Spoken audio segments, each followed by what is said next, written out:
নেপাল চীন সীমান্ত এলাকায় বন্যা পরিস্থিতির আরও অবনতি হয়েছে। পাহাড়ি ঢলের তোড়ে ভেসে গেছে মৈত্রী সেতু। এই ঘটনায় নিখোঁজ অন্তত 18 জন। নেপালে নতুন করে প্লাবিত হয়েছে আরও 5টি এলাকা। সবচেয়ে ক্ষতি হয়েছে রাসুয়া জেলায়। এখন পর্যন্ত প্রাণ গেছে 8 জনের। বন্যা কবলিত এলাকা পরিদর্শন করেছেন নেপালের প্রধানমন্ত্রী।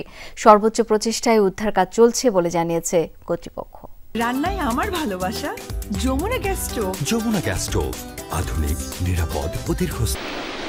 আকস্মিক বন্যায় বিপর্যস্ত নেপাল চীন সীমান্ত অঞ্চল। বিভিন্ন স্থান থেকে বন্যার পানি সরে যেতেই স্পষ্ট হয় ক্ষয়ক্ষতির চিত্র।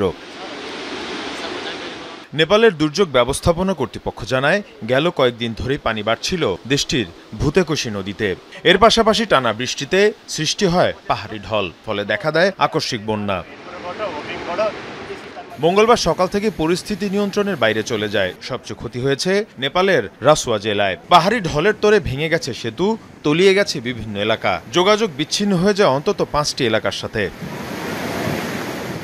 কর্তৃপক্ষ বলছে, বন্যায় নেপাল চীন সীমান্তবর্তী মৈত্রী সেতু ভেসে গেছে। দুর্ঘটনার সময় সেতুটিতে অন্তত 15টি যানবাহন ছিল, যাতে প্রাণ গেছে নেপাল চীন সহ বেশ কয়েকটি দেশের নাগরিকের।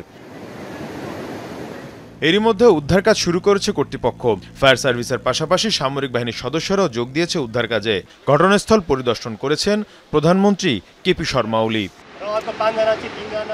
এদিকে এখনও উন্নতি হয়নি ভারতের হিমাচল প্রদেশের বন্যা পরিস্থিতির। মীর মুশফিকা হাসান, যমুনা নিউজ।